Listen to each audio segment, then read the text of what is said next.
YouTube.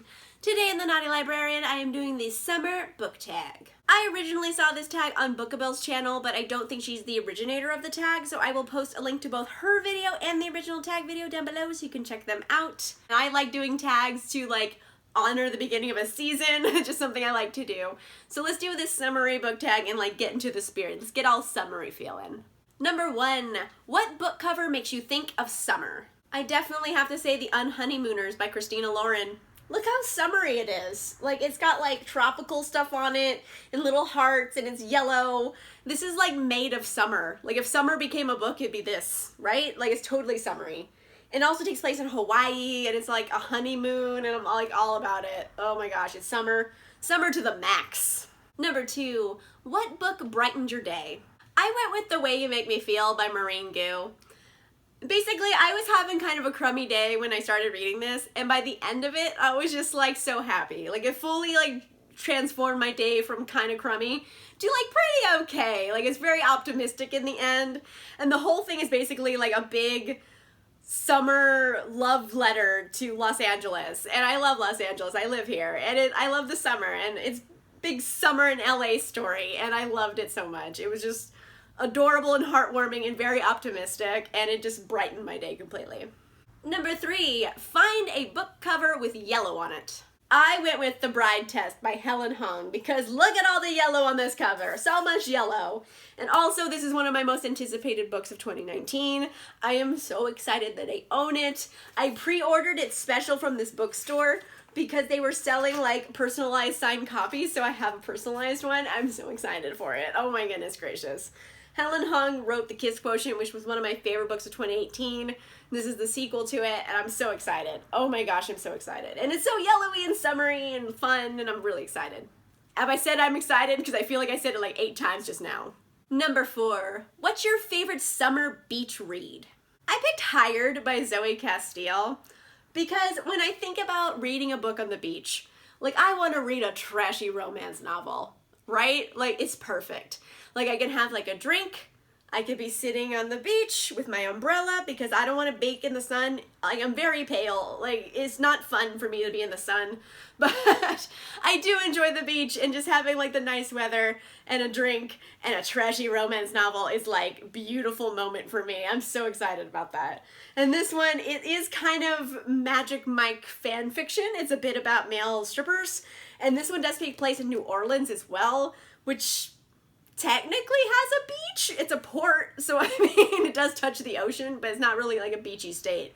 But still, I would totally read this on the beach. I would read the shit out of this at the beach. Number 5, what action book had you running for the ice cream man? Like I didn't really understand this question because action book that had you running for the ice cream man, like am I scared and the ice cream man's gonna save me? Like, I don't really understand the question, so I just like changed it to what book has you running for the ice cream man, because action didn't make sense to me. I went with Love and Gelato by Jenna Welch.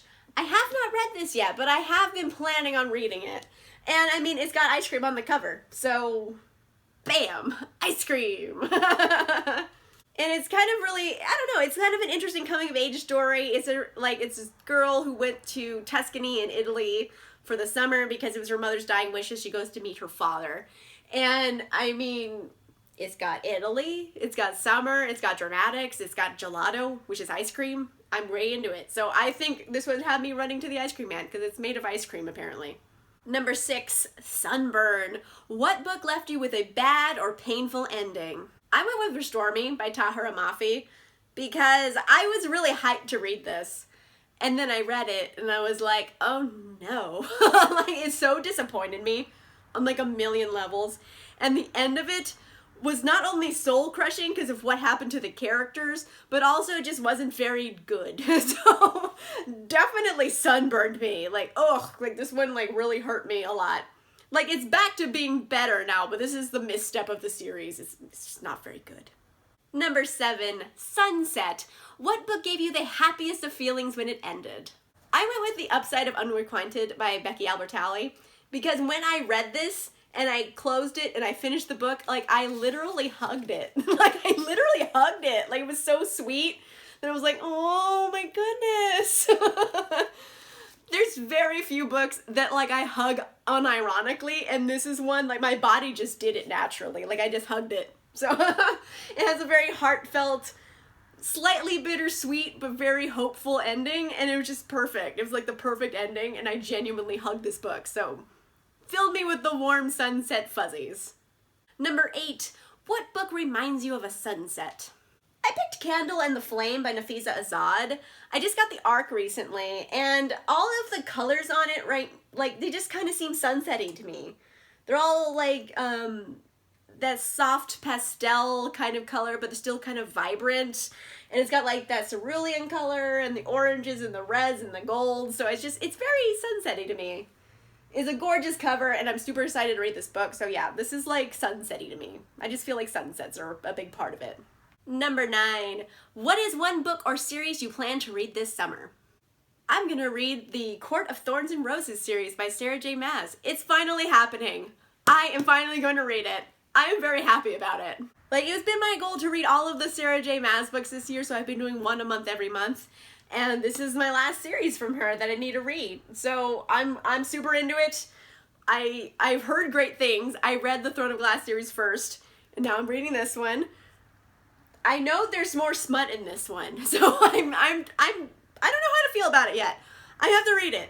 I'm gonna go in not knowing the plot. I know a lot of things that have happened because, you know, I have Instagram, like obviously I've seen things, but I genuinely don't know the plot of this. So I'm trying to go in as blind as possible, but I'm definitely going to be reading the Court of Things series. There's many different courts in this series, so I'm not exactly sure what the series is called. I think it's the Court of Thorns and Roses series, but they're the Courts of Things. And I'm gonna read it this summer. I'm excited. Summertime. I absolutely love the summer. I don't know about you, but summer is my favorite season. Most people I talk to always say fall or autumn is their favorite season, and I'm like all about summer. I don't care if it's hot. Like, I love summer. It's like my favorite time of year. So I'm a summer person. I'm happy it's summer right now. This is like a cute little tag. The tag does not specify that I need to tag others, so if you want to do this tag, you're happy it's summer too. If summer's your favorite season, you are tagged. You can do this tag. Show your appreciation for summer. Let me know in the comments down below if you have any different answers to these questions. Do you have any books that you're dying to read this summer? What is your most anticipated summer read? Let me know in the comments down below. If you like this video, make sure you give it a like. And if you want to see more videos, make sure you subscribe. And I'll see you guys soon. Bye!